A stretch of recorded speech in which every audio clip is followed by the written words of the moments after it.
audio and visual podcast, a weekly discussion about all things guitar building and some random tangents as well, featuring members of the Guitar Builders Collective from all around the world. The Guitar Builders Collective is a like-minded group of individuals that have come together to share their experiences, knowledge, and inspiration for guitar building. Each week you can join us in the live YouTube chat or catch up at a later point. It's also available as audio, where you'll miss out on seeing our lovely faces and some of the visuals we share along the way. You can also find the Guitar Builders Collective via our forum, over on Instagram, where we share images of members' builds. We've got a thriving Facebook group, and we do hope that no matter what your experience and knowledge is, you'll become a welcome member of this community too.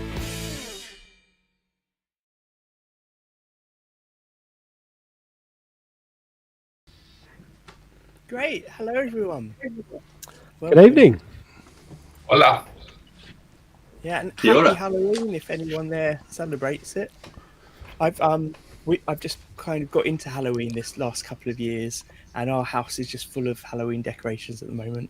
It's good fun, but I feel like it's a real American thing. Do any of you in Australia and New Zealand have any Halloween kind of connection?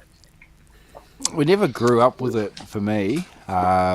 So it's kind of weird seeing it all everywhere at this time of year. Yeah, I think for us here, it's one of those things that the supermarkets have tried to make a thing out of it, and people that want to sell things, but regular people haven't really taken it up. Yeah, I think that's it. I think the supermarkets have won out here. Now we've all bought in. Okay, if we'd done this an hour earlier, you'd have seen me in full vampire makeup. And yeah, we were out trick or treating earlier on, so I had the whole thing and the bow tie and tails, and it was quite impressive. I thought about leaving it on, but no, it's just that would have been brilliant. So hello everyone. I just got straight into Halloween because I'm still quite excited by it. But for those of you that are listening and can't see us, we've got a small group, say 5. We've decided we're going to try and limit the streams to about 5 people each time to help the conversation flow. I'm over in the UK, but we've got Glyn down in the bottom, Mr. Glyn's Pickups, who's based in New Zealand. Got Ray next to me in Australia, Tasmaniak Guitars. Then we've got Arran, the OG. Adair Guitars, also in Australia. And on Arran's suggestion, although we've discovered that it's not only Arran that has connections with him, we've got Stu on as well. Now, Stu, is it RNRMF, or do you say it as a word? It is RNRMF. It's RNRMF. It's a throwback to a rock band from New Zealand in the early 2000s called the D4, who had a great track called Rock and Roll Motherfucker. Ah, right. Or if you're around your nan, it's Rock and Roll My Friend. Yeah, that's good. Okay, I was trying to work out what it might stand for, but that is very cool. So, Stu, you're from New Zealand, but based in Australia at the moment. Is that right? That's right. I've been here coming up 20 years. Fantastic. Been over here, but I hail from South Auckland and East Auckland, so not far from where Glyn is. Not as pretty part of the country as where Glyn is, but that's the 09 is home. So look, we'll get into the history of how you move and your background in guitars and pedals and instruments and etc. in a moment. But just to sort of trail ahead of the things we might talk about, you were saying before we came on that you've collaborated with or had connections with various people. So we're definitely going to talk about what you and Arran have recently been doing. You've got a guitar with you you're going to demo some things on, hopefully, which has got some hopefully in. And you've worked with Joe from Hello Sailor Effects, a previous guest, so we're definitely talking about that, particularly as it's the Xenomorph pedal, right? It is, yeah. And that one. I finally started watching Alien Romulus yesterday, which I'm very excited by. I haven't gotten to that yet. I need to get onto that. It's hard. I would call myself a big Alien fan, but I find it very hard to get to the cinema in my current setup. So as soon as it came on streaming, I downloaded it.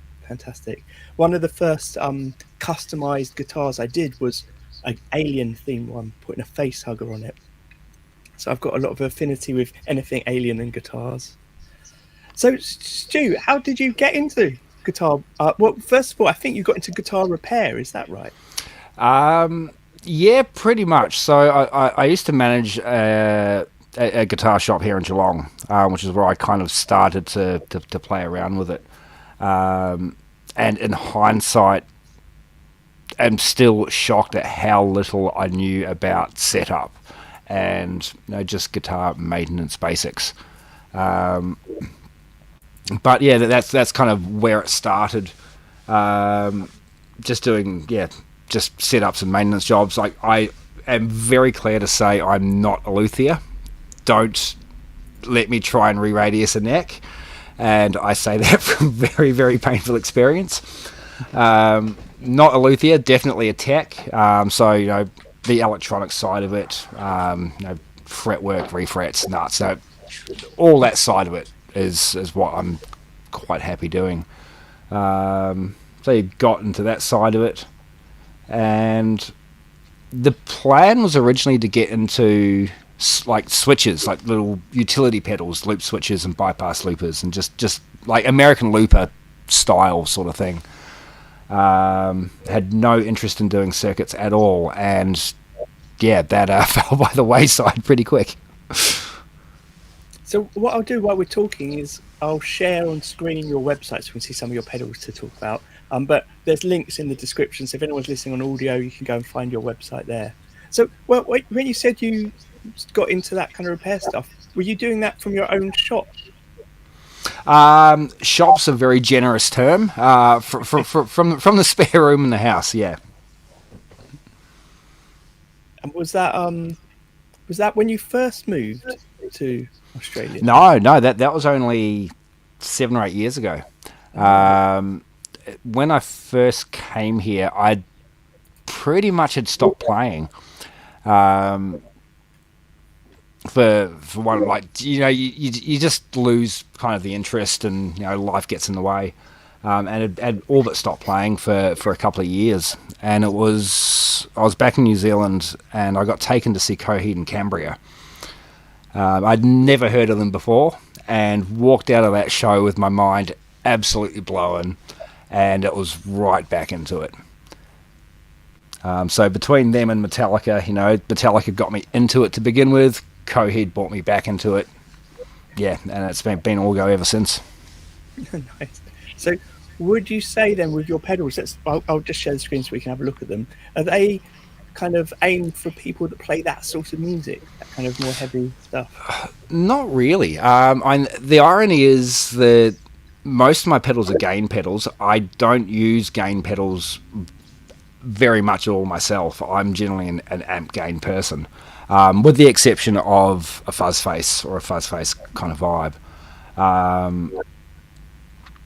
But it's something like the BPD, which is the one up there with the two faces, or with two face rather.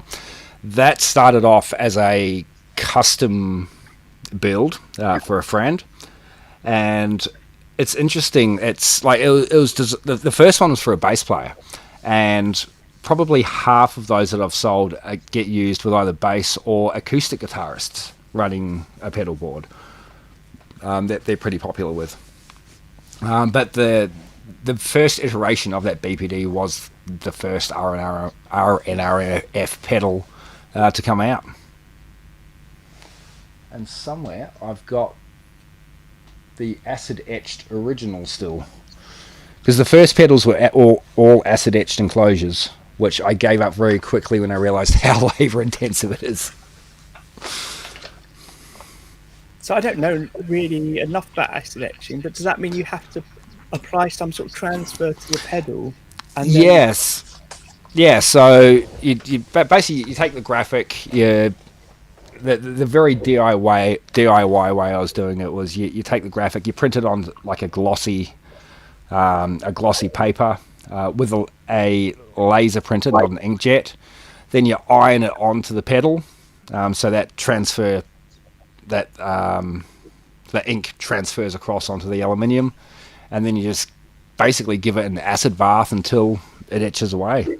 Right. Give it a quick spray of black spray paint, sand it back, and hopefully it is etched in the right spots to end up with a good looking image.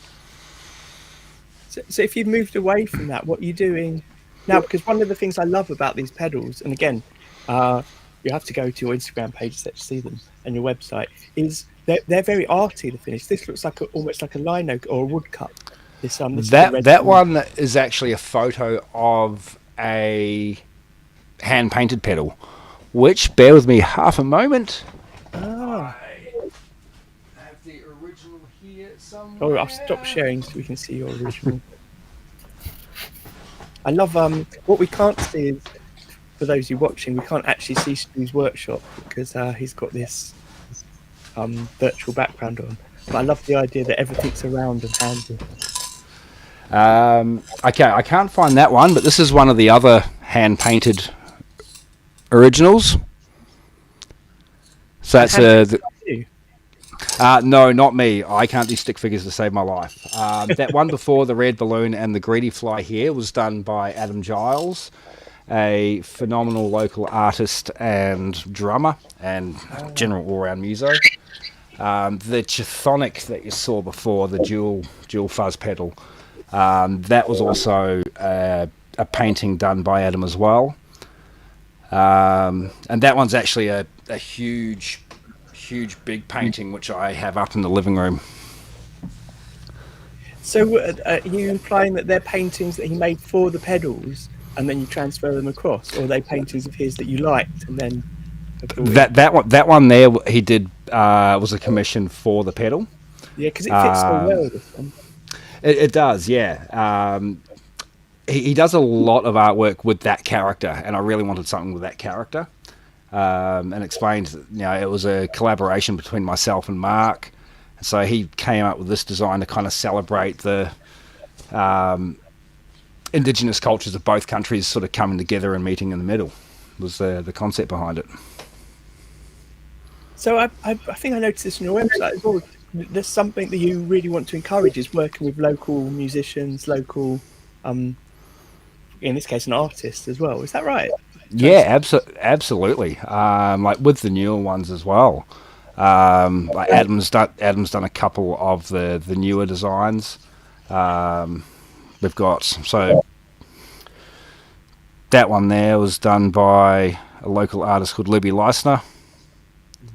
I'll just get that. It's on your It's on your Instagram, Stu. The more current artwork ones. Yeah, those ones the newer ones are up. That was Adam as well. Whoop. It gets confused. Let's scroll down these Instagram pictures then. Oh, there we go. So that's the greedy fly.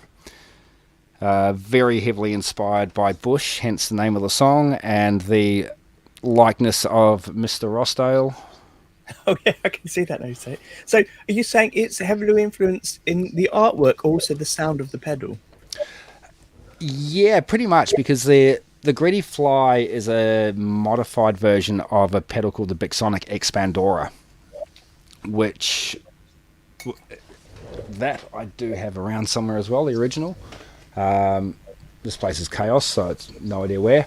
But that's a dry pedal from the mid-90s, which I first came across in an article about Bush.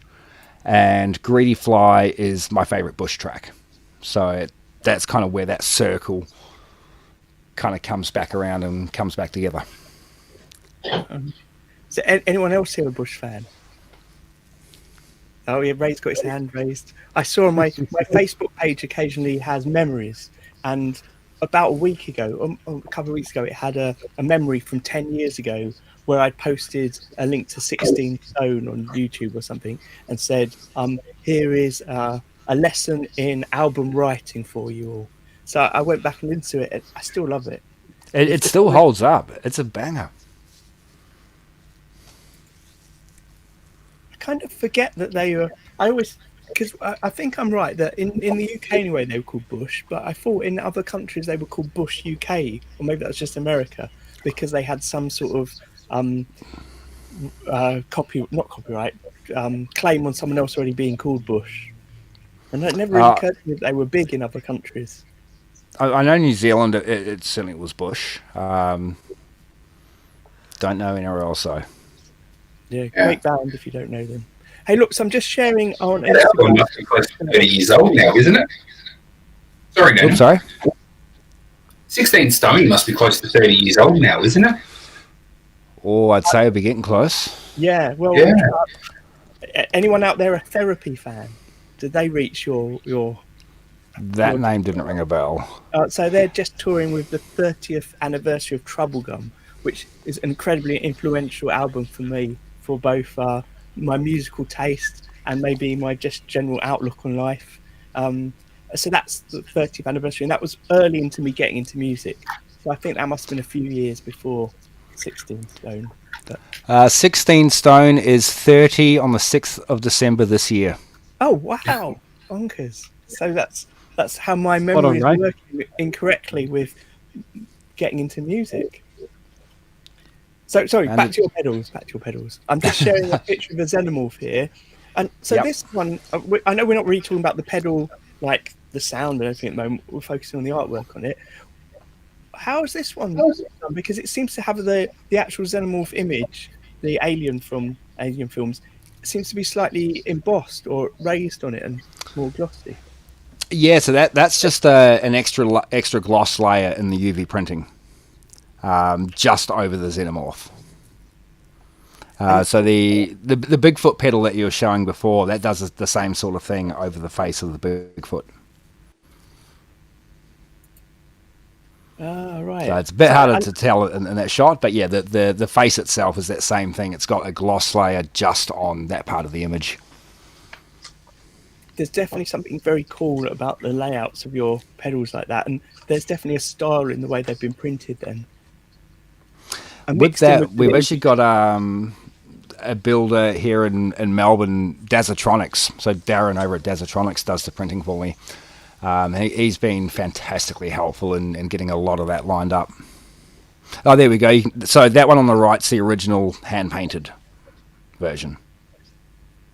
So yeah, this is the red balloon. So Adam painted the original one, and then you've taken that image. He's taken a photo and put it across. Yep.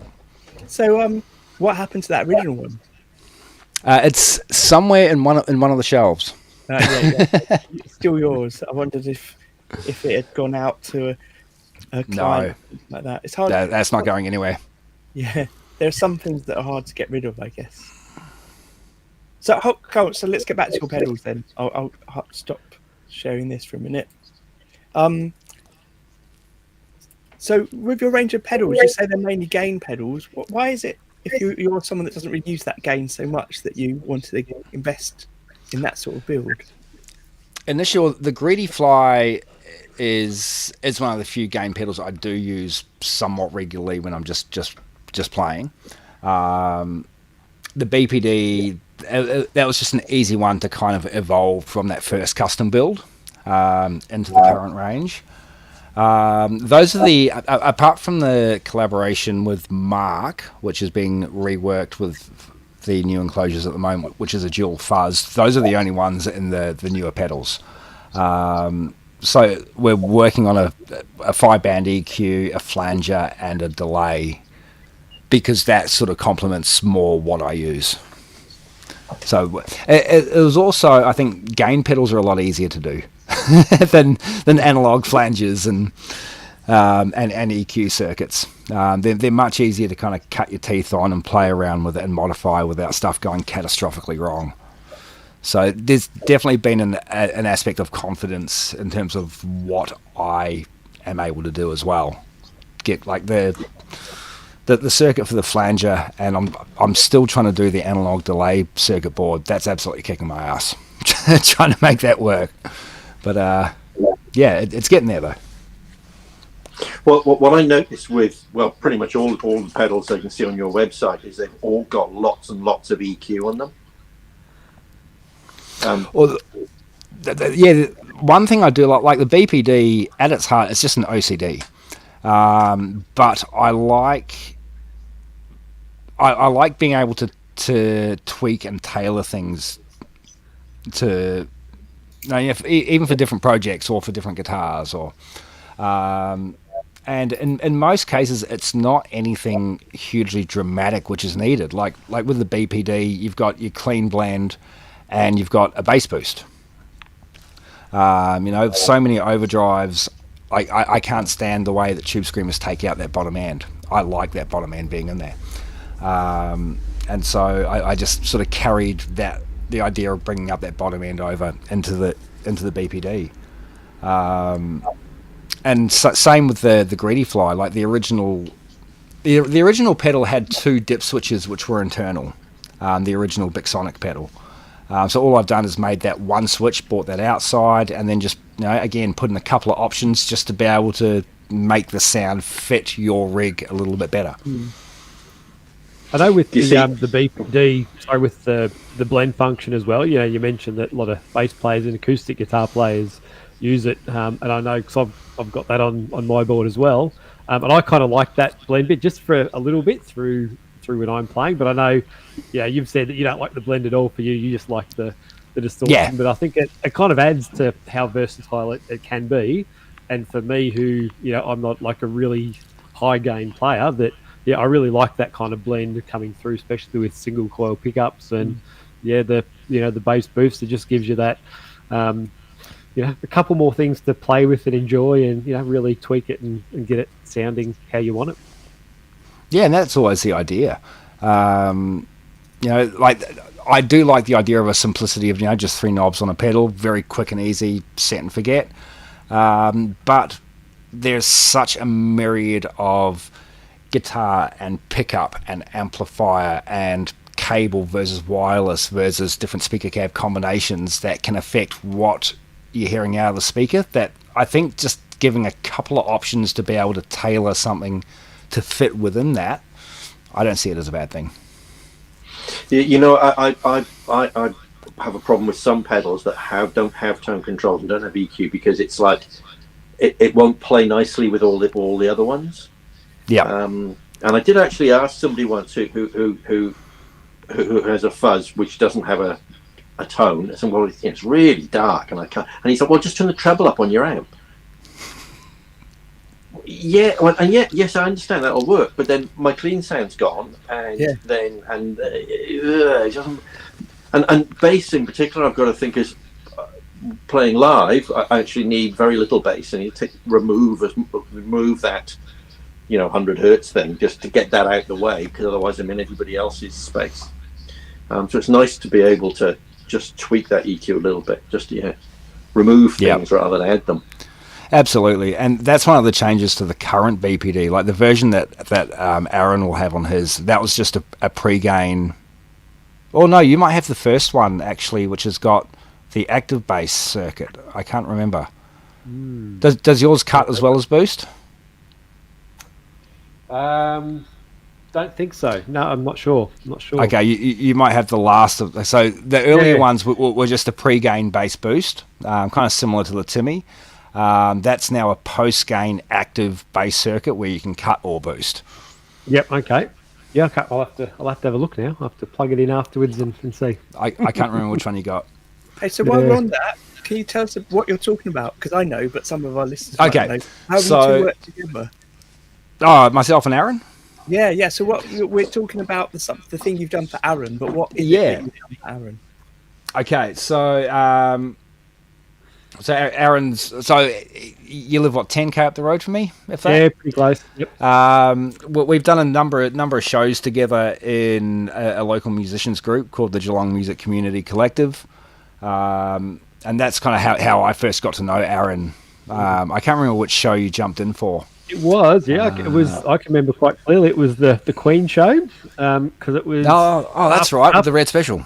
Because my first guitar build that I made was a Red Special inspired guitar, which I put on Instagram, and Stu just happened to, whether we got mutual friends on Instagram, saw the post and commented on it and said, "Oh, we've got this Queen show like next weekend in Geelong," and it was like, well, I'm in Geelong, so I think we sort of connected there, and I kind of came along to that show, and it was, I think it was literally 3 or 4 days before. So I sort of bought the back guitar along to the show, and Stu had a play, and I met him, and a few of the other guys had a play, and I jumped on for one song, like just last minute sort of quick rehearsal before the show, and then after that, like I've lived in Geelong all my life, and I don't know how long the GMCC had been around for, but I hadn't known about it. So I sort of got on board with that pretty quick when I realised how awesome it was. And so that's where it sort of first started.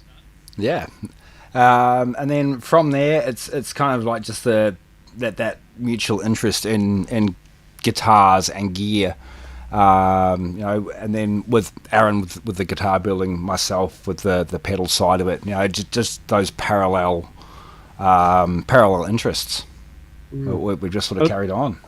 And the first thing I've mentioned it before with the Middle Earth guitar for the Great Guitar Build Off, it was Stu that did the fuzz, the dragon fuzz as we called it, and it was actually, I'm pretty sure it was your idea when we were, because you'd seen my Doctor Who guitar and we'd chatted about that, and then I think you suggested, we could put like a basic fuzz circuit in it, and then that got my mind thinking about what I wanted to and how to incorporate it, and sort of things like that kind of started.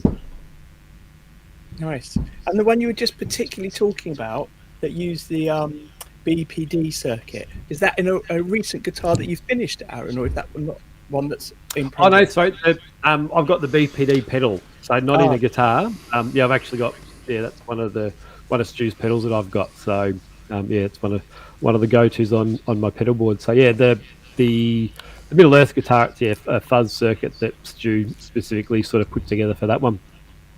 It's basically just a straightforward fuzz face with a couple of trim pots in place of your normal pot controls, just housed on a couple of centimetre by couple of centimetre little board inside the guitar. About the same size board in a giant fuzz face. You open a fuzz face, and the little circuit's about that big anyway. It's about the look. The look's important. So maybe silly questions here, but as someone that's taken apart lots of pedals to try and put in guitars and ruin the pedals in the process, what do you need to do differently with your circuit for when you're putting in one of Arran's guitars as opposed to in a unit?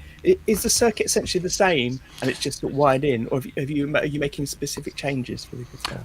The circuit itself at a schematic level is identical. The only difference in a component level is instead of your 9mm or 16mm pots, it's a trim pot. That's the only difference. Obviously the board's a little bit more condensed. Try and condense it down as much as possible to use as little space. In most cases, particularly if you're running off a battery, you can kind of get away with not having some of the power filtering caps on there, because the battery is such a stable, regulated source of power anyway. That can help minimize that board size. I'd suggest if anyone's looking at doing it though, leave the space there for those filtering caps.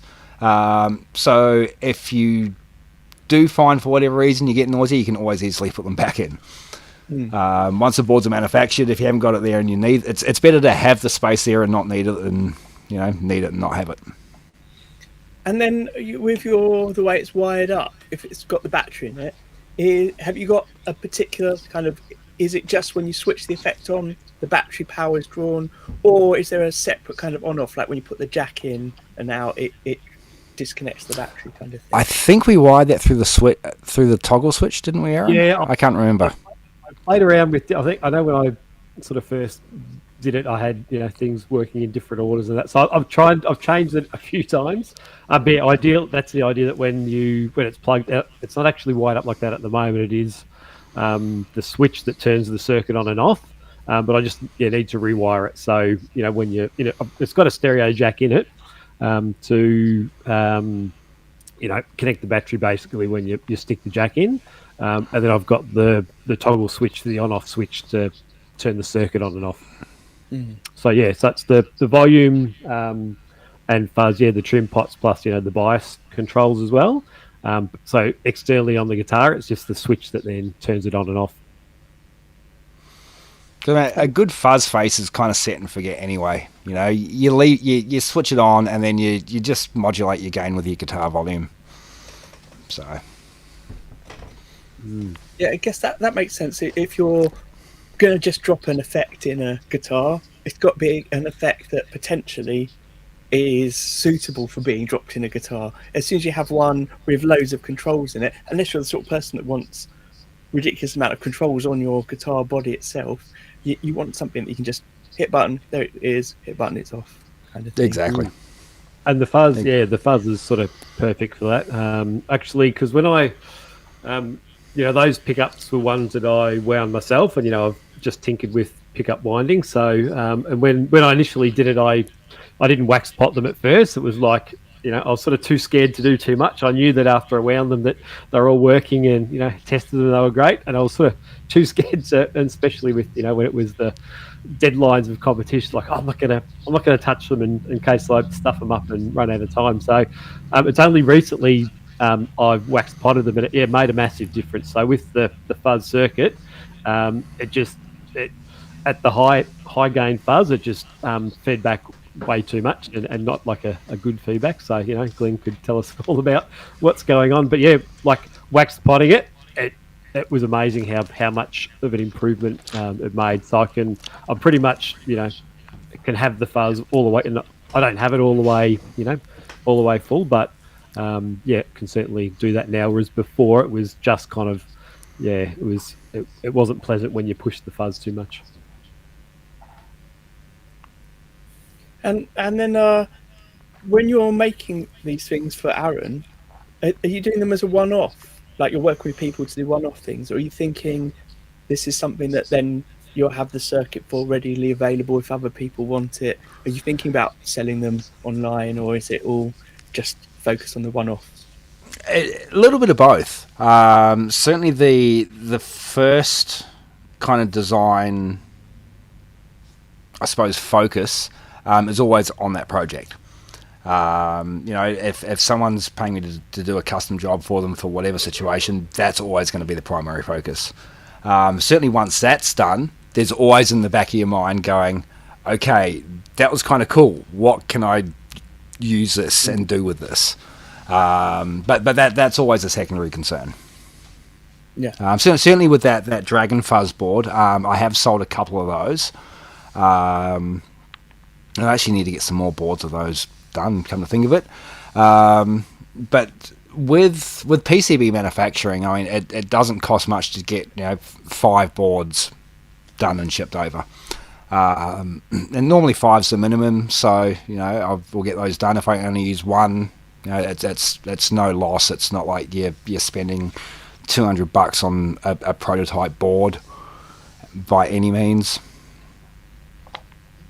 Yeah, I think one reason I'm asking is I've obviously do love pedals, but I'm getting more and more into this, what goes into a guitar. And when I was younger, I wanted all the bells and whistles. Now I'm definitely, if I was making a guitar for myself, it's probably just going to have a volume, maybe a tone, but probably just really minimal. But at the same time, I do like the idea of just some simple little components that you can have that make a big effect. So that idea of having the Dragon Fuzz or something like that. I've just wired up a guitar that's got split coils in it, and actually the split coils don't make as much of a difference as I was hoping on these pickups. So it's almost like, why bother with it? When I have something in the guitar, you push a button, the split coil happens, and it sounds dramatically different. I don't know. So I'm getting in my head this idea of small components, and going to guitar shows recently, there are some companies, like we've got Ben from Marstronics coming on soon, who do sell these smaller components that someone going to a guitar show that can't afford a guitar could buy something small that they're just fitting in. And I find those sort of things quite exciting for myself, the idea that someone can really make a change on their guitar in a simple way.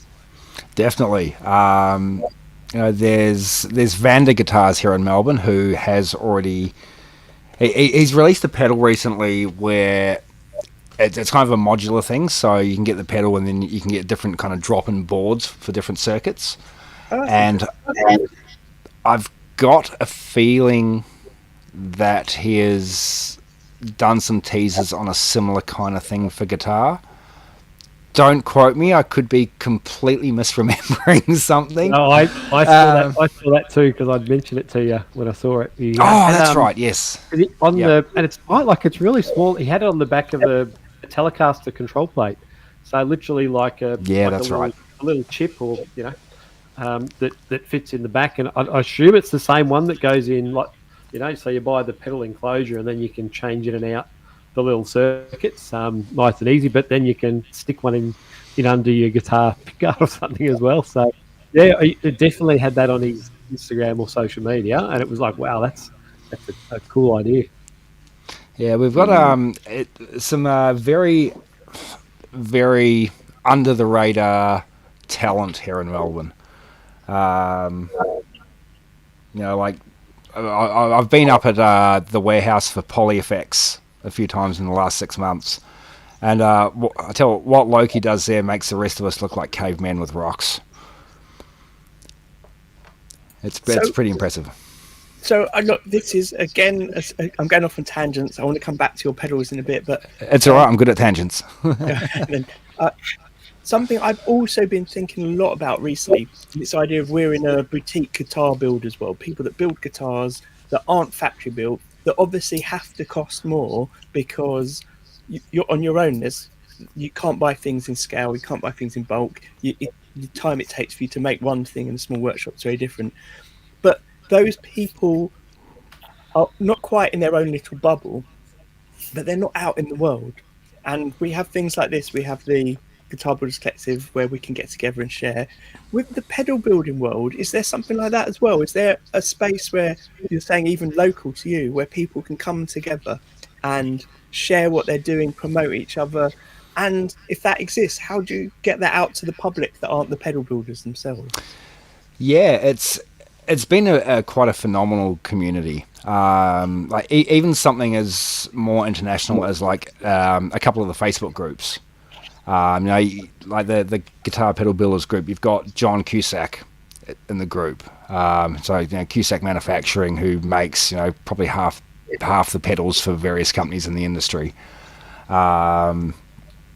You've got a lot of very accomplished builders within that group, and just everybody's, for the most part, very, very happy to pitch in with advice or ideas, or check this out, check that out. For the most part, there's very little, that's my idea, that's my thing, sort of going on. Everyone's kind of really happy to help out and promote each other as well. On the more local level, we do have a thing here in Melbourne which is called Pedal Wizards, which started the other year. So Ben from Tone Cloud Effects kind of kicked that off. And that was just a day at Found Sound, so it's a music shop in Melbourne. And we had, I think, 8 or 9 pedal builders. Basically, it was like a mini guitar summit, but just done by ourselves at a guitar shop one afternoon. In Australia, we don't really get NAMM or Guitar Summit or those sorts of shows. The closest that we would have is Melbourne Guitar Show, which is less of a manufacturers showing their stuff off. Like there is still a bit of that, but the most of the floor space feels like it's more guitar shops bringing their stuff in. Yeah. So you go to each stall and it's mostly the same stuff, and then you'll find the occasional little part where there's the independent manufacturers in there. Or they'll have the Fender and Vox set up, but it's just the Fenders and the Vox stuff that you would expect to see in a guitar shop. It's tricky to see all of the full little builders. So I'm thinking of coming over for the Melbourne Guitar Show. Would you say it's worthwhile? I mean, just to make connections rather than show stuff. Yeah, definitely. It's still fun. It's still fun, and B, you do still have manufacturers there. And it's more the local guys. So certainly on the pedal side of it, there'll be a handful of pedal manufacturers. Charles Chillier, a phenomenal guitar builder up in Sydney, usually has a pretty big display there. I know that last time I was there, I had both. It's equal fortune and misfortune of having Achilles amps 2 booths down from me, because it sounded absolutely incredible, but it was also fucking loud. So yes, it was a blessing and a curse in equal measure. You had Acoustic Alley with a whole lot of amazing acoustic instruments, lined up upstairs. And there's people that I got to chat to throughout there that I still talk with. If you're coming, I wouldn't necessarily. It's not like a NAMM where you'd go for the event, but if it's something where you can work it into a trip, yeah, definitely. Okay. It's interesting. It does sound like, because there's a lot of shows in the UK, and one of the WhatsApp groups I'm in is a lot of people that regularly show at the shows. And as boutique builders, they're feeling that the shows are less useful for selling at. So some people still argue, if you're there, people are aware of you. So your name is there. And if you're not there, they're thinking, oh, where's such and such gone? Maybe they're not making anymore, something like that. But it's about getting your name out. But I think a lot of the boutique builders feel like the crowd that goes to buy to these shows are people that basically would just go to a shop. They're looking for the Fenders or the Voxes or the second-hand guitars, because there are a lot of stores that basically have stands at the shows. And it's not the right quite audience for these people, because people that want to go want to buy those second-hand deals, the thing they want to buy anyway, or the under £50 little thing that you can take away with you. Yeah, I can absolutely relate to that sentiment, and there, I suppose that there is a little bit of that here. And I sort of look at, like, when we did the Pedal Expo Day, when we have it set up, it's all through headphones, so that there was no amps. So you could, while someone was playing, you could easily have a conversation. And those couple of hours, like, we had a lot more people intently checking everything out really closely than what we got through a couple of days at the guitar show. But at the same time, guitar shows probably got more of the kind of local music press, in quotes, coming through it. I was lucky that I had EchoFix, their big proper tape delay machine. Shane was fantastic enough to lend me one of their tape machines to go with the amp that we were running, and I made sure I had that right out the front, because that got all the attention and that pulled people in. But yeah, it's still good fun though. It's tricky. I mean, pedals are. I don't know about guitar so much, but pedals are a tricky market at the moment anyway. But it's still fun, and there's still fun days, regardless. Yeah, I mean, I've got to say, one of the things I really get out of when I'm at a show is just the network and chatting to people and meeting other builders. I love that. And there are some, I've only been to a few shows exhibiting, but there are definitely some people that come over each time that you've seen at other shows to chat to you. So even if they're not buying, it feels like you're getting feedback from people about your instruments, about things that's really useful that you can't get unless you're physically with someone there to try it out. Yeah, exactly. So there are lots of benefits for them. And I've forgotten, it was absolutely what you said. Some of the shows, the bigger shows, definitely have lots of YouTubers and press walking around. So that's always a good thing. But I always wonder if there's another way for the boutique crowd to get out. And it feels like pedals are something that, like the Brighton Guitar Show also has an FX show next door. And it's a smaller room, everything's headphone based.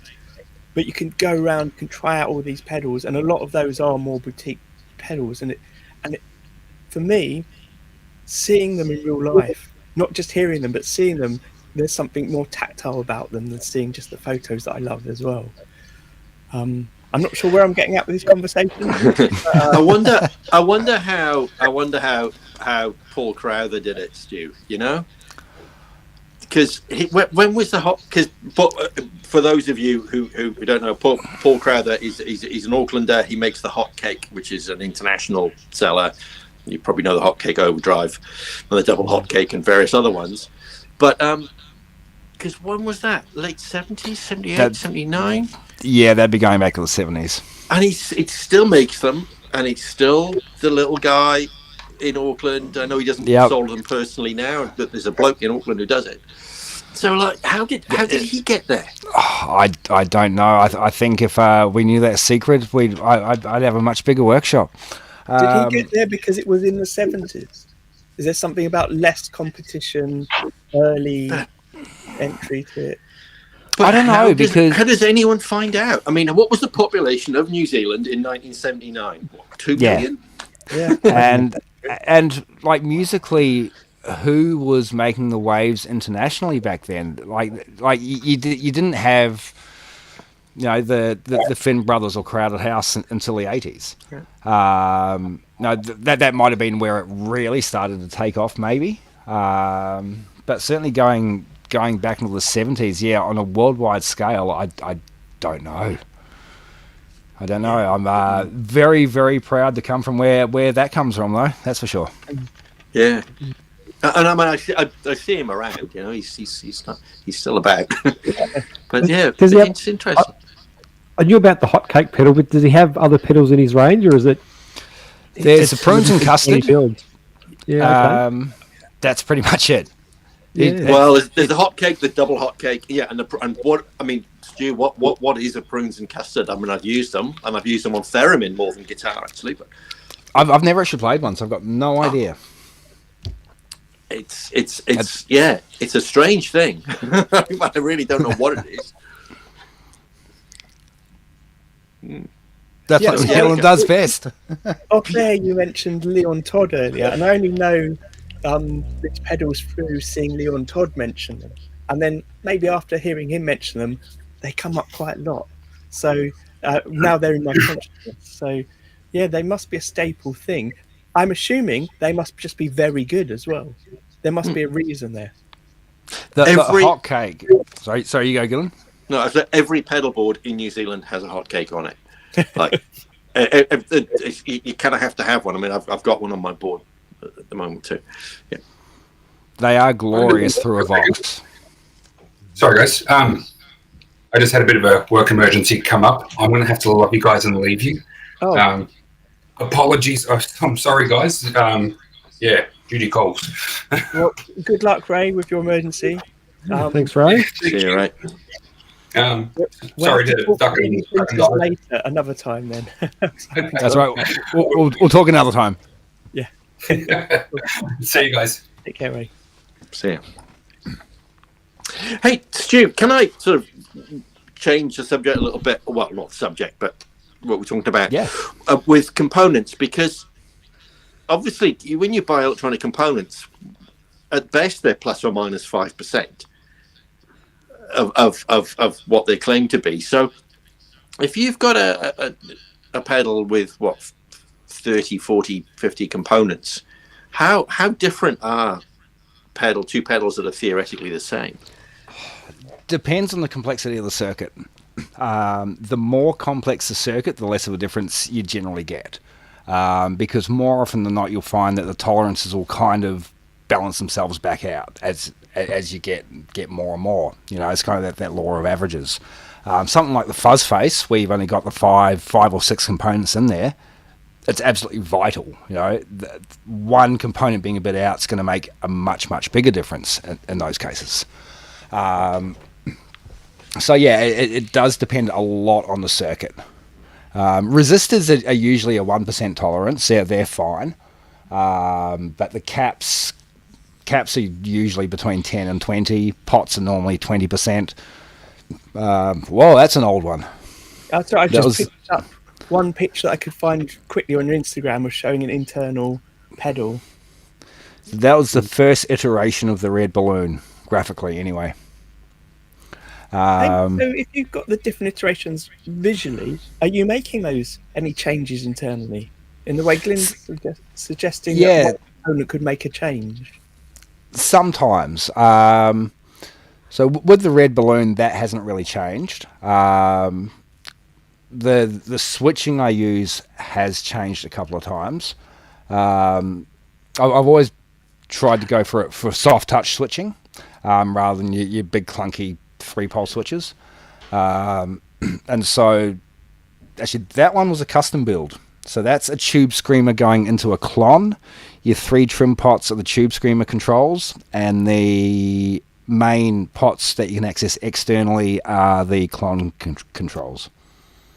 So just sort of linked to what Glyn was saying, with your changes you make, yep, that you've just talked about, they're changes that won't necessarily make the sound different. They'll just make the functionality like better switches, basically. With the switching, yeah. The BPD has been through a few different circuit iterations. There's been changes to the blend circuit to get that a bit smoother and a bit more kind of transparent and, sitting nicely between the clean and the dirty. The Greedy Fly, that originally didn't have the bass adjustment control. That used to be on a toggle switch, but I found that by putting it onto a pot just lets you kind of tune that a little bit better depending on what guitar and amp you're using.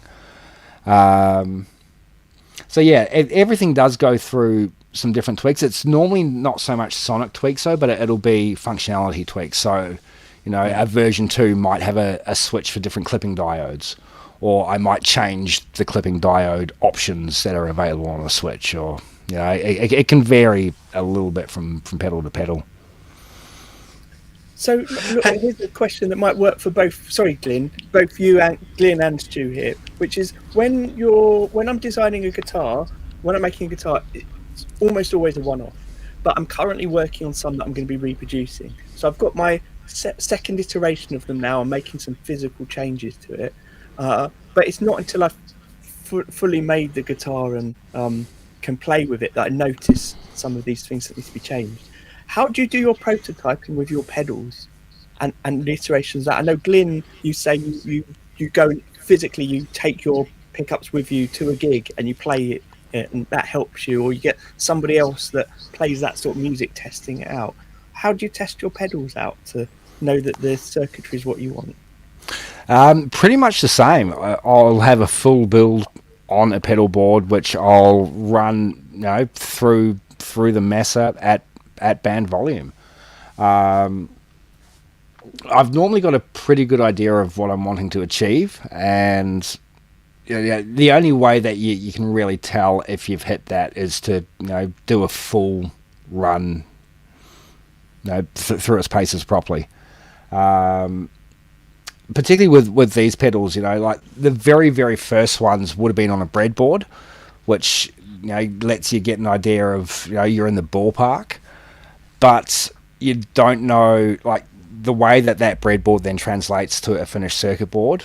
You can get, for a start, there's so much less noise on the circuit board than a breadboard. A breadboard's literally just a tray full of antennas picking up everything. So once it's in an enclosure, then you've got that lower noise. But then, different layouts on that circuit board are going to have an impact on the end result as well. And that's something which I'm still tweaking and still finding better ways. Or I say better ways, from a kind of schooled standpoint to do things. Because I've had no proper training in. There's been no tertiary background in any kind of electronics design. It's all been like learning by doing. So, do you think that would have? Do you think that would have helped? Formal training would have helped? I think in terms of the circuit board design, just things around best practices around minimizing noise and different like having a better understanding of the theory of how close you can get different signals to how close you can get them on the circuit board before they start kind of impacting each other. And it's something which I think could be useful, but at the same time, it's not something which has necessarily stopped me from trying to make stuff. I don't really know pedal makers who have formal training in that sort of electronics. I know one who's an electrician, but Tony Peppers is, and I noticed you had Tony Peppers' things in your I don't know anyone who's formally trained. I think at our level, there's not many. It's really once you start getting up to the bigger, like the Keeleys and the Wamplers, where they're, as part of the staff, they've got guys with training in the background then coming into the fold to help with the product development.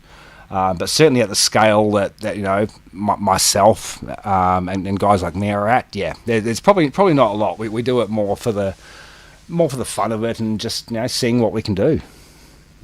I know for Glyn, you talk about test driving your pickups in live performances that you do, and I know for Stu as well in the Geelong music group that we're in, that I've sort of mentioned before, but there's a 20 or 30 people might do a show, and you've got 2 guitar rigs set up, and one of them's always Stu's, so he's got a pedal board he's put together for whatever the show is, and more often than not it's got his gain pedals on it.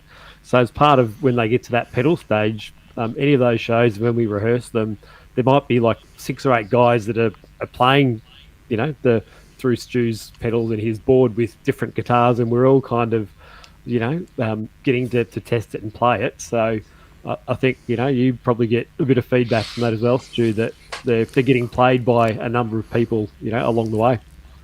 It's funny, until now I'd never had actually thought of that as being a testing ground for the pedals until you mentioned that just now.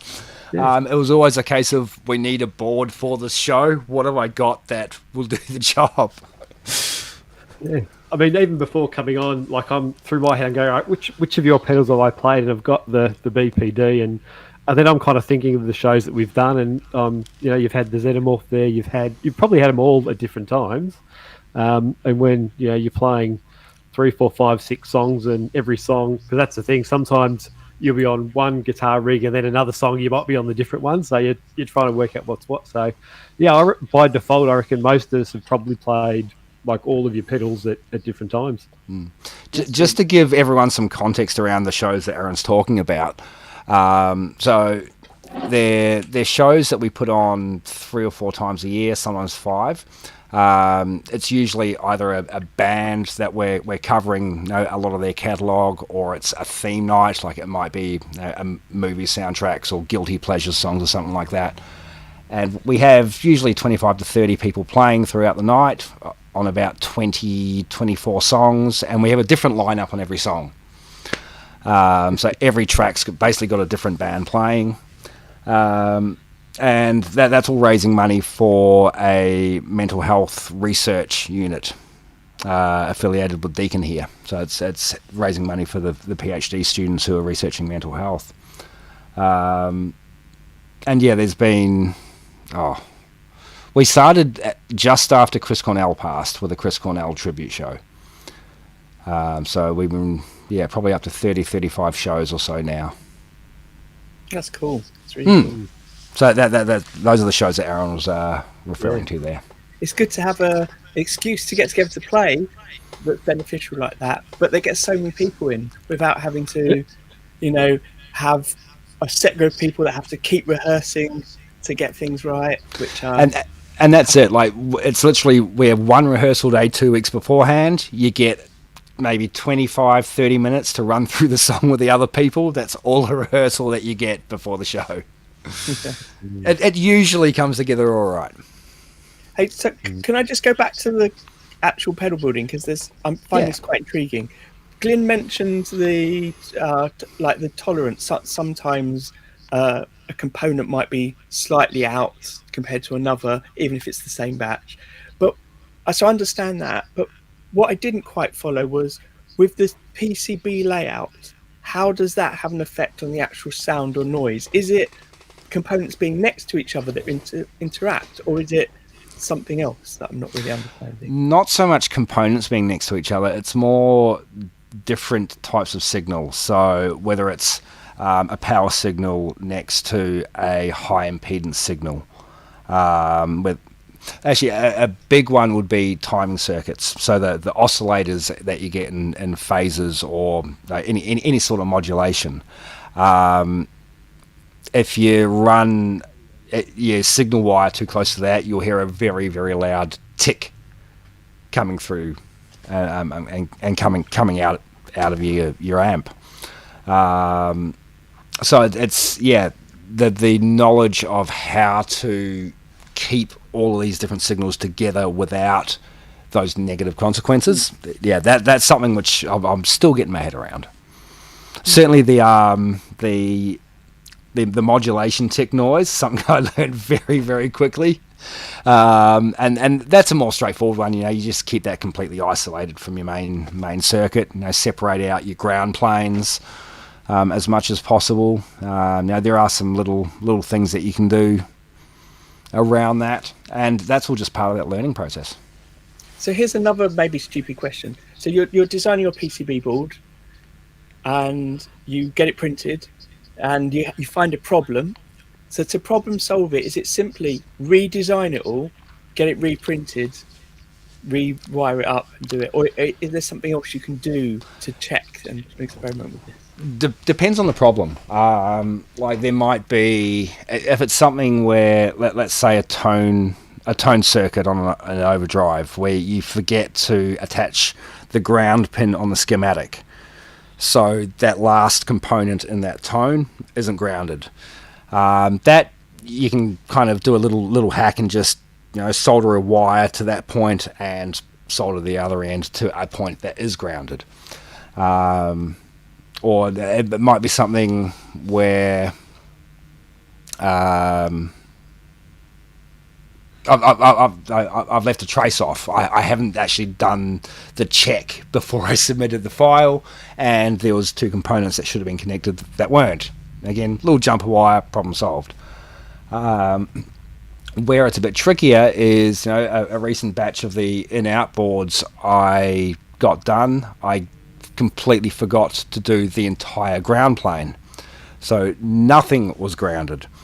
And that was using SMD construction, and there was absolutely no way I was going to be able to hack together ground points on those tiny little components across 16 different parts on that little board. So that was complete remanufacture. So yeah, it'll vary depending on the issue and what it's on. With the programs you're using, Stu, do they do kind of checks to make sure it is a complete circuit to an extent? Then that's what I'm kind of thinking. They do. You just have to click that button before you submit it. It's like it's all there to stop me doing these stupid mistakes.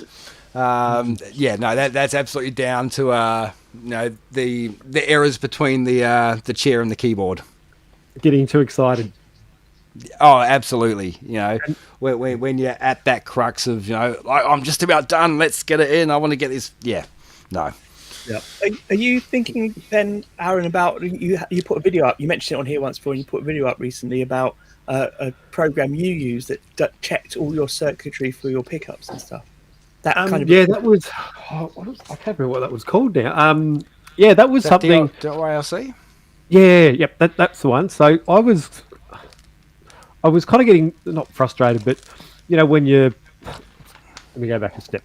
Since some of the kind of crazy guitar wiring that I've done is a bit left of field and unusual, that you kind of draw it out on a bit of paper and think, yep, it's all right, and then you solder it all together, and then something's not right and doesn't work, so you go back to your drawing, and then all your testing is resoldering and connecting up different parts. It was like there's got to be like an electronic way that I can do this on a computer screen and do it. So it was through a bit of searching I found that program that essentially does that for guitar switching and pickups and components, and I think it does circuits and other things as well. But so that was just a program that I found that allows you to connect pickups to switches to jacks, and do all the in phase, out of phase, and series and parallel stuff. And you can essentially then do a check, and it tells you what different, for if you've got a 5-way switch, how you've wired it up, what's going to be output in each switch position. So you can kind of troubleshoot through a computer screen rather than soldering it all together, bring it inside, plug it into the guitar. Oh, this isn't working. What have I done? Back to the garage, resolder something, try it again, look at your hand scribbled diagram. So it really has streamlined that process a lot, and it's something that for your standard wiring that most guitars would have, you sort of wouldn't need that all the time. But to try something different and try different switches, it's another toy, another fun thing that you can play with. That sounds like if there was an equivalent of that for building pedals, I'm sure there'd be a lot of people that would be up for trying that who can't face the thought of soldering. There kind of is, but it is nowhere near as simple as DIY LC. So it's like the couple of programs that I use for doing the schematic work and the PCB design, there is a side of those programs which is called SPI simulation, which basically emulates the schematic that you've put in there. So you can say, give it a 1 kilohertz tone and it'll show you what it does to that tone. That's something I haven't quite managed to get to yet. There's a whole lot. It's not just as straightforward as your normal kind of schematic and PCB design work. There's a whole nother level of setup involved, which I haven't gotten my head around yet. It would be handy though. What I can't find, because I just shared and now can't find it again, is we had the inside of or the printed circuit board for the Greedy Fly, and what I liked about it is it had quotes from the songs sort of scattered around it as well, which I thought was a little cool hidden element that was inside it as well. Yep. Do you feel the way you hate? Do you hate the way you feel? Sorry, I've just noticed in the chat as well. So we've got a live chat when we do this on YouTube, and Simon's in the chat. Simon Chapman, who's been on before, who has an electronics degree. And back to that question that Glyn asked: would that knowledge, that training, have helped with his design? I asked him that because I remember him mentioning before with his wiring that he does for his guitars. He talked about it in a very technical way, but he said he thinks it helps with some basic stuff. Designing some switches teams, but maybe not with everything else. I like the way you were saying, Stu, it might help with the understanding some of the layout of the PCB. But for me, and I think this as well with guitar design, a lot of it I think comes from people that are just passionate about playing, about design, about experimenting, about being artists, and that kind of creativity. I'm not saying people that have got that formal training don't have creativity, but that creativity doesn't necessarily come from the training of how to understand how to use a plane, how to do certain types of wiring. It comes from something else. That's it. I think of that sort of that formal background more as extra tools to express the creativity if it's there. It's something where I was asked once about, can you teach creativity? And I'm one of those people, I don't think you can teach creativity, but you can teach how to express creativity. And I kind of think like that, and that electronics education can be one of those tools to help express that. Right. Yeah. I think as well with the pedals that I like hearing on YouTube and things like that are not necessarily, when people are demoing them, are not necessarily someone just demoing a really good gain circuit. If I was looking for a gain pedal, then I'd want to look for a really good gain pedal. But what I like watching videos of is people that have done something totally bonkers that maybe isn't really that useful for me, but I find just really out there and different. Like absolutely. Chase Bliss is a great example. They're one of the companies that I think is really pushing what pedals can do. Particularly, like you look at all of their analog pedals with the full digital control. And that was something I was looking at trying to do with a couple of mine, and very quickly realized why there are so few people that do it.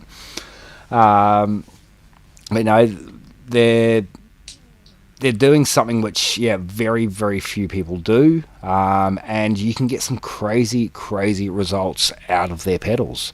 You can use, and that's the thing, you don't have to go that crazy. You can use it as a straightforward delay or a straightforward gain, but then you can go absolutely wild with them as well.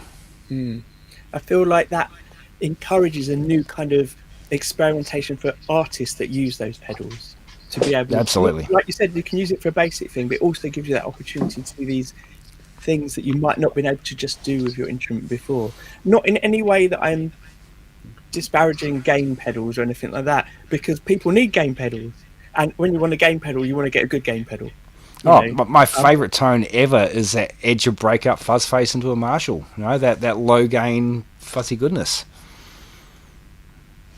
See, I find with what's really interesting with gain pedals is when you start stacking them, because you can't necessarily predict the result.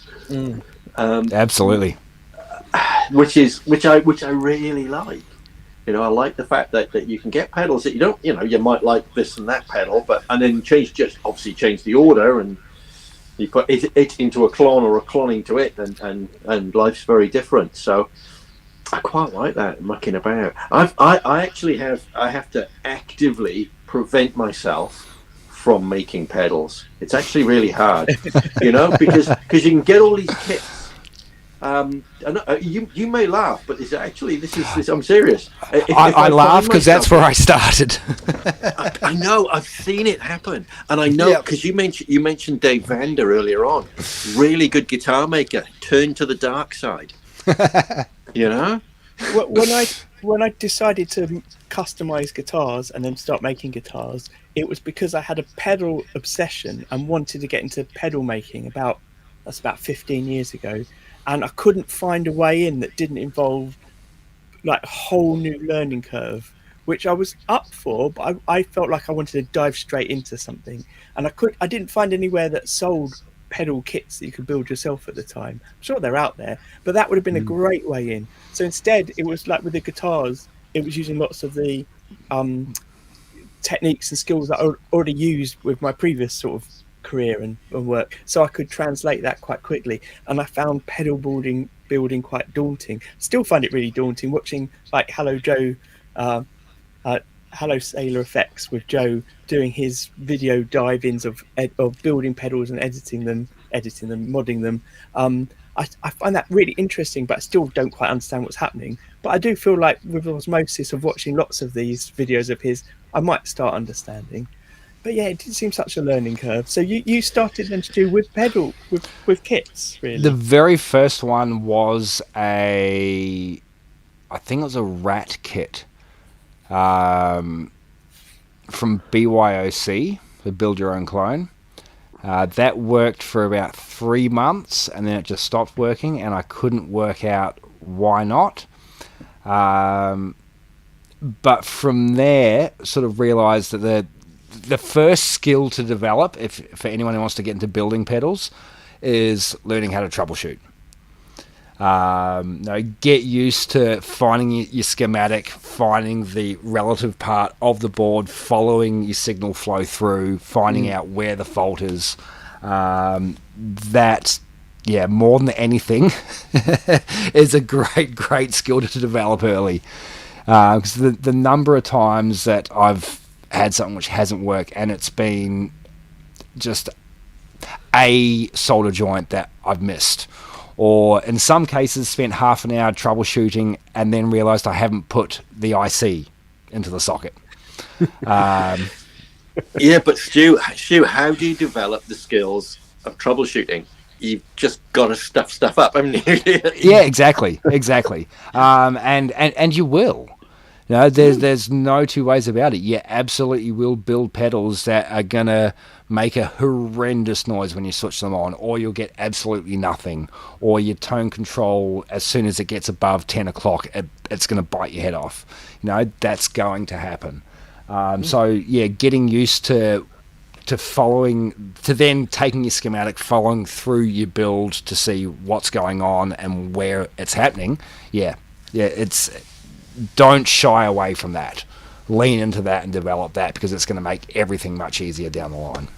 Yeah, I know when my first guitar, the Red Special one that I built, so it's got all the in phase and out of phase switching for the 3 pickups, like on and off and all that.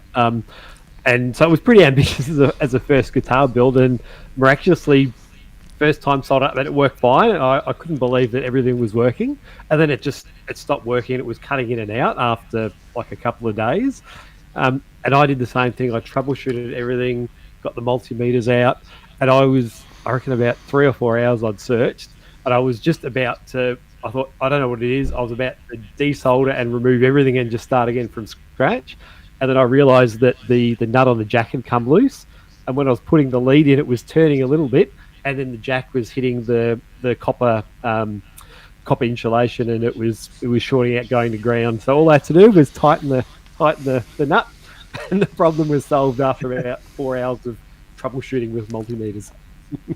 But you never forget that. Yeah, you don't forget that. Yeah, I do. But yeah, shield the inside of my input jacks for that reason, because I've had too many hours trying to work that out. The worst thing is... Sorry. I don't think you mean it. You did mean thank you. Yeah, thank sorry, you. Sorry, Glyn. The worst thing is, even after making those really simple mistakes, is the number of times that you'll come across it again, and because it's such a simple thing, you think, oh no, it won't be that again. Yeah. And 20 minutes later, it is that again. Yeah. Hey, so Paul from Mild House Studios just put a comment up. He's built a StewMac Ghost pedal kit. He said, loads of fun, had no idea what I was doing, pure wizardry. I think that's what originally put me off the building of pedals, was maybe if I'd found a kit, I could have built it, but would I have been able to understand what I was doing? Hopefully I would have been able to build a few and then start working it out. But I went on a forum for pedal builders, and it just blew my mind because I couldn't understand half the words that were on the screen. And I just realised how much I would have to learn. But now we've got all this ability to do this trial and error and buy simple kits and build things up. And I bought some cheap pedals to try and see if I could work out what was going on and what I could circuit bend in a pedal. But cheap pedals are just like really solid PCBs with everything rammed in, and it's not like a point-to-point thing, or it was harder to work out what I was doing. And cheap pedals often don't run off batteries, so I didn't really want to sit there wiring bits together to see what happened, or putting new resistors in while it was plugged into the mains. My early experience of this was I bought a book on circuit bending. I bought some plastic cheap toys, and I just sat there with the batteries in, wetting my finger and running it across different points to see what happens if things join up and you get weird noises. It was so much fun, but I couldn't translate that to pedals somehow. It's I will just say, no pedals should be using batteries anymore. Power supplies are so good and batteries are so destructive. But that aside, my little rant aside, even now, I've got a pretty good idea about what is going on in the stuff I make, but then I'll still jump in the Facebook group and have no idea what some of these guys are talking about. No, I absolutely get where you're coming from. I like to understand why stuff does what it does, and that's why I find transistor-based circuits. I don't do much in the way of transistor-based circuits. Even the Xenomorph. I rely on Joe for the transistors for those, because I don't understand transistors and how they work and why they do what they do, especially in the so many different ways that transistors can be used. So I absolutely get where you're coming from with that. And that's, I think, part of the reason why I haven't delved much into the digital side of things as yet. Now, I don't know coding at all, but it's something which I really am trying to get my head around, because there's, that blend of analog and digital. Again, Chase Bliss, that blend of analog and digital. It's opens up so many different avenues in terms of what you can do. So, as you mentioned the Xenomorph, I'll just share that on the screen. Can you tell us a bit about this? Yeah, so that started as a custom build that I got Joe to do during COVID. Not with that circuit board. Do I have... So the original circuit board is actually now inside, same size enclosure in that, but it was originally a larger enclosure, had the same graphic on there. And then a couple of years later, I wanted to shrink it down to make it fit onto my a new board I had. So I reached out to Joe and said, "Hey, do you mind if I rehouse this?" Because he did such a great job with it, I didn't want to just go ahead and pull it apart. So Can I just pause you a second? What, you went to Joe to build it. So what does that mean? Was Joe advertising he can build custom pedals, and you had an idea? How did that work? The initial. I came across him through Instagram. I'm not sure how originally, but I had some clips of some of his fuzz faces come up, and I loved the kind of his design philosophy, of everyone being completely unique. So I flicked him a message and said, "Hey, I'd really love a fuzz face with really, really, really good cleanup, and if you'd be happy to use this graphic on there, then hey, that would be great." He goes, "Yep, absolutely." So chose a transistor pair, which it's a hugely ridiculous amount of cleanup that it has when you roll the guitar volume back. So much so, like, as I was saying before, my favorite kind of tone is the fuzz face into like a crunchy Marshall kind of vibe, because you get that beautiful light breakup when you roll your volume back. This does it so well that in just about every other situation it doesn't sound good, but in that situation it is the most magical thing ever created. So yeah, I wanted to rehouse it, and I reached out to him and said, "Are you fine with this?" He goes, "Yep, very cool, very happy to see that." And then showed him a photo of the finished thing, and he goes, "Hey, that looks awesome. You should put that into production." I'm like, "No, I can't do these transistors like you can. I mean, if you're happy to help out the transistors, then definitely." And that's it. Basically just then stemmed from there.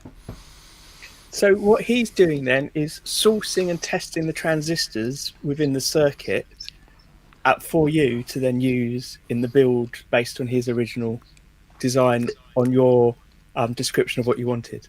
Exactly. Fantastic. That sounds like a great sort of collaboration to me.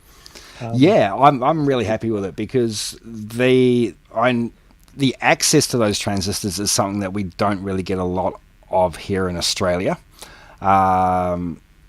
Certainly not in the quantities to be able to find those combinations that work really well for a fuzz face. And Joe's just got, A, he's got the access to the transistors that work well. B, he knows how to pair them together to get the best result. And as I was saying before, there's so few components in a fuzz face that a small difference can have a huge impact on how it performs. And the transistor choice is just so key to getting a good fuzz face. So I'm absolutely stoked and beyond thankful to Joe for being excited to do that collaboration. Hey, so look, in the description for the video and the audio, we've got the list of all the previous episodes. You can go back and watch Joe's episode. Simon's there as well from Chapman Guitars. Sorry, Simon Chapman's there, not from Chapman Guitars. You can see him talking about his electronic stuff. Paul, that was just in the chat, he's there as well with My House Studios. I love that kind of idea of a collaboration that sort of just wasn't originally let's make something to sell, but it was something for yourself, and it's evolved. Yeah, absolutely. I've seen Joe literally buying old radios, and taking them apart, hoping it's got the right transistor in it that maybe was used and is still working and good enough to use in a pedal, because they do sound like hard to find really bits of treasure that are going to change the sound somehow. Well, particularly germanium transistors, they don't make them anymore. So you either got to get lucky and find some new old stock that's been lying around, or you got to pull it out of something that used it originally. And unless you're analog man who's got a shelving stash full of all of the good stuff, then most of us have got to go digging. Do you know why he's got that? Is that part of his former career was sourcing or collecting transistors somehow?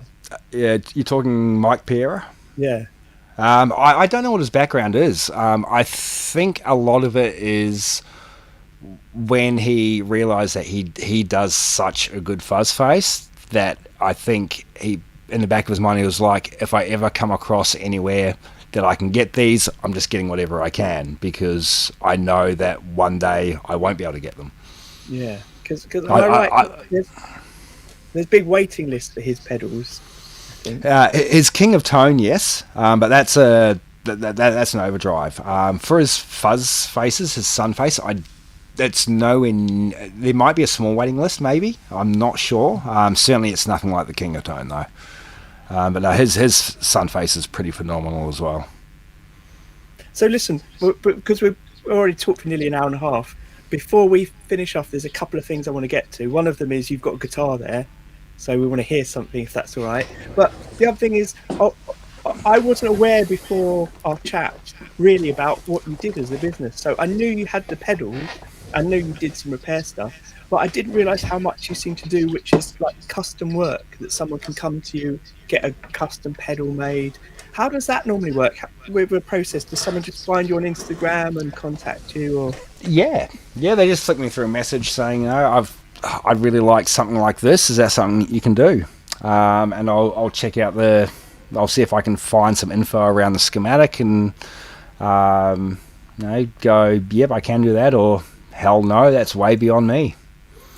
I've just about finished a harmonic percolator in a custom build for a local guy. He got a mate to provide the graphics for that one. I'm just waiting for the I/O boards to go with that, and that'll be ready to go for him. And that was actually really cool, because that was the first custom build with the new enclosures. So the new custom enclosures, which I've spent a long time. Can you hold those up so we can see the cut? So it's bent aluminium. Do I have an unattached one handy? No, I don't. The best part of these ones, while Stu looks for one, is that, you know, he's obviously got the two faces on the original BPD, but it's the idea that when you put all the pedals together, you create new faces from the two on either side. So yeah, so the different combinations of faces you can have by the four pedals in different order, I reckon, is very cool. Clever, yeah. That was really, I like that kind of print that you've got on it, but the way of doing that is it makes it really. Let's see if we can find that picture again. It makes it really makes you want to collect more of your pedal, basically. That was a happy accident. But no, so there's the external of the enclosure. So it's just bent aluminium, and it was just around. I always like the idea of kind of not quite mass manufacture, but repeatable manufacture in terms of like the I/O boards and, you know, having the layout consistent across all the pedals. But hand drilling and getting accuracy between a top face and a front face with hand drilling, so that everything would fit, and also that the printing would then line up, was just too much to do with just your normal pedal enclosures, certainly for me anyway. There is a lot of guys that make it work though. Whereas with this, you know, all of the faces are identical size down to like the 0.1 of a millimeter. We've got a jig for Darren, so you can just drop them all in. All the printing lines up to the 0.1 of a millimeter, and it's just working. So, yeah, and that's actually that's that custom build. Oh, it looks really neat on the inside as well. So I love it. I mean, most people aren't going to take apart their pedals and look at it, but I love it when something's neat in there. I always take them apart. Yeah. Same. I take the back off before I plug them in. But hey, so for instance, that harmonic percolator pedal, if that works out nicely for you and you like it, is that something that appears then on your website that you decide? Not necessarily. No, that one, again, a transistor-based circuit. I'm not comfortable with, necessarily sourcing enough of the transistors that are going to make that work properly. So that's something where, it probably won't be a regular run thing, but if anyone else then comes to me and goes, hey, I want a harmonic percolator, I can go, hey, cool, I've already got this board layout that I know works. Bang.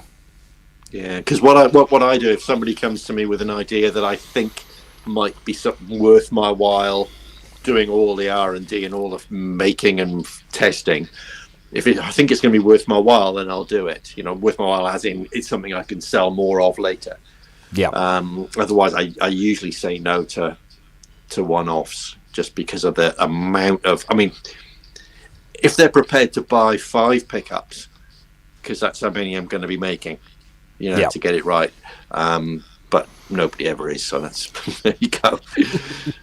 It also depends on where your starting point is as well. 'Cause like with the harmonic percolator, it's a very long, well-established schematic.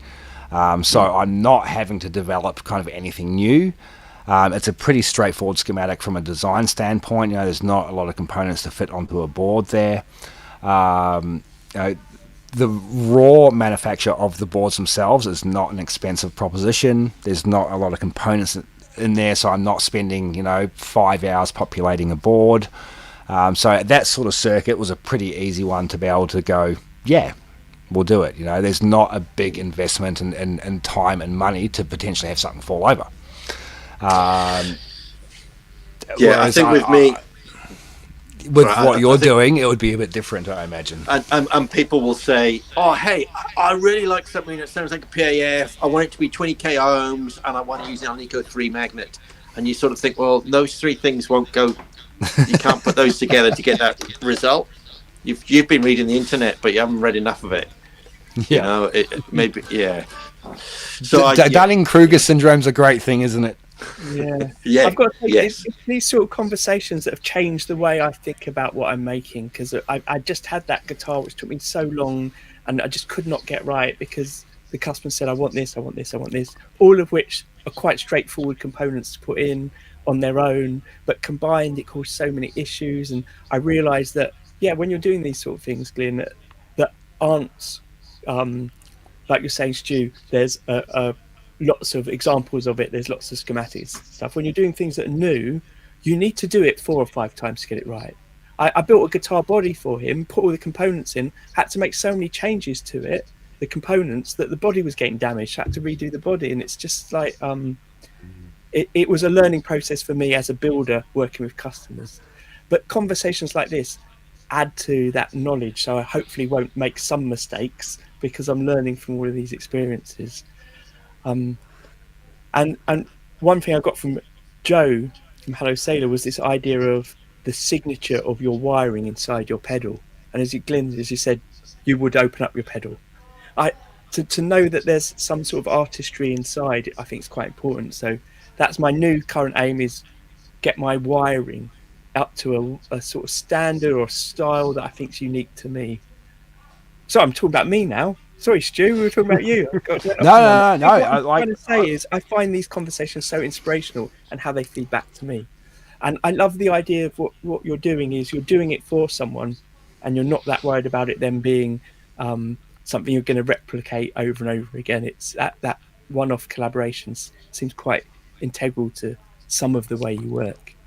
But in the back of my mind, I'm also going, if I see something that I can then go, oh, I can use that, I will.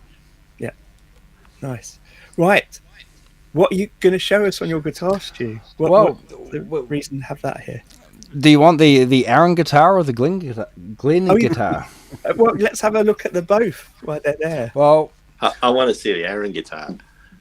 Okay, we'll grab the Arran one first. Now, I can't hear if the guitar's muted or not for some reason, so you'll have to tell me if there's nothing coming through. But anyway, there's the... So this started life as a purple sparkly Kiesel with 3 Strat pickups in it. I bought it off a friend who he he was the one who specified the Strat pickups and the sparkly purple. I could not stand that colour at all, and I don't get on well with Strat pickups, but this has the most glorious neck on it. So I gave it to Arran quite a while back and said, hey, are you up for stripping this down, doing a Pelham Blue Nitro finish on it, and plugging it and rerouting it for a P90? And yeah, that's what this became. And this is what happened, yeah. The pickup is actually from Pennyroyal Pickups, so a local pickup maker about 20k up the road, which I ran into completely by happenstance as well. So that was a happy coincidence. And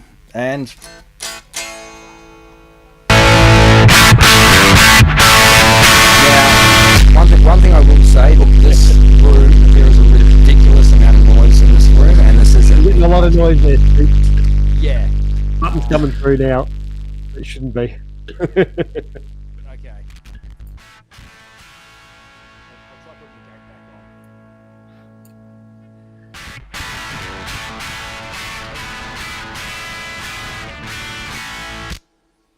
You shouldn't be getting anything there. That should be muted.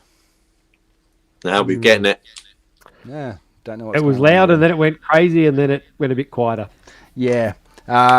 In this room... Which has nothing to do with Aaron's wiring. It's to do with the setup there, yeah. It's one pickup. There's a lot of wires in there. Although It's rock and roll, my friend. Yeah, it's got a four-way switch in it, so there are a few wires there. I'll just see what we get. There we go. The humbuckers are fine though. But yeah, that P90s just picks up everything in this house. But this is these are Glyn's P90s. This guitar gets used for a lot of the GMCC shows, so that's everything from 80s movie soundtrack stuff right through to Tool and high gain tones. Cover band, again everything from Ataris to Metallica to Tina Turner. And mate, you've done a phenomenal job with those Cloud 9s. Absolutely fantastic. They just go so nicely in a overweight Les Paul. They go nicely with the Fuzz too, which is the Xenomorph.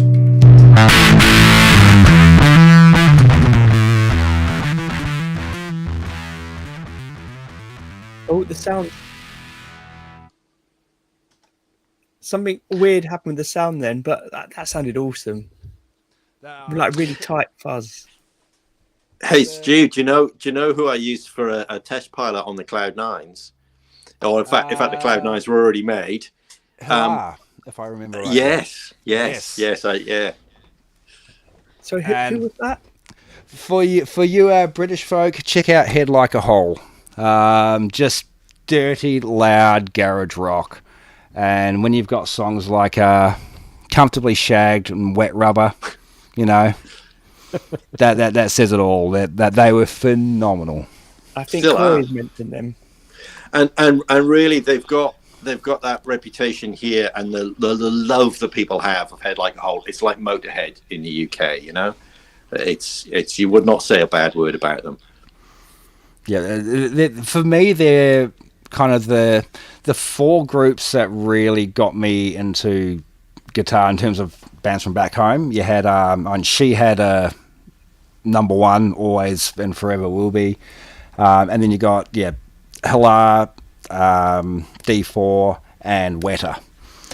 There was that period of kind of 3 or 4 years where all of those guys were just everywhere, and it was just a glorious time for guitar driven music. Nice.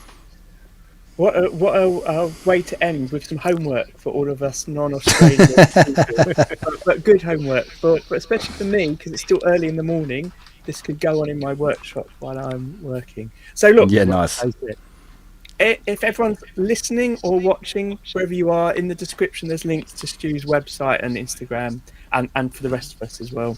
But normally I talk about other things, but what I've also put a link for is Corey in Australia Cade, who we're going to have on as a guest soon from Ravencroft Guitars in Canada, and Chris Franklin, who we've had on before from Franklin Guitars in the UK, are all from November raising money for charity. So we occasionally have things that we do for charity. We've got the whole Jurg's Cup. People try to sell off their things for charity, leukemia-based charities around the world, depending on where you're living. And I think if you're willing to support someone from the Guitar Builders Collective for November, I put links to their different charities or their different fundraising pages in the descriptions. But normally it's easier to donate money to someone that's in your country because of all of the different fees that people charge for currency conversion, stuff like that. But check them out, see what they're doing. Unfortunately, Corey wasn't on today, so we didn't get to see his pure face, or maybe he's shaving tomorrow to start November off. But you'll be able to see them on their Instagrams, etc. And just to say, next week's show, Ty is back with us from Shop the Fox as a sort of co-host, because our main guest is Les from Godfrey Guitars, which should be a good one. He's someone I've followed for a long time on Instagram. I think his designs are really interesting. But one thing I like about his Instagram is the way he talks about designing and why he designs and how he works with clients. So that should be a great one. So yeah, thanks again, everyone. Thank you, Stu, for being here. Thank you for having me. Next week's again, it's a different time because of time zones not all changing and lining up yet. So keep your eyes peeled for when that's going to be. Thanks, everyone. I'll say goodbye there. I don't know how to say goodbye apart from wave my hands and mumble on. The Guitar Builders Collective is a group of like-minded people from all around the world at different stages of their guitar building journey. You can join us over on our forum to seek advice or share tips on guitar building processes, materials and tools, or just to share your builds. On YouTube, we have a regular podcast of Guitar Building Chat where you can join the live stream or watch back on past episodes. Our Instagram page shares posts of members' builds and links you direct to their accounts. And for those of you on Facebook, we've got a private group that you can join, share and chat along with. The Guitar Builders Collective is a welcome and open space for all, so do pop by and say hi.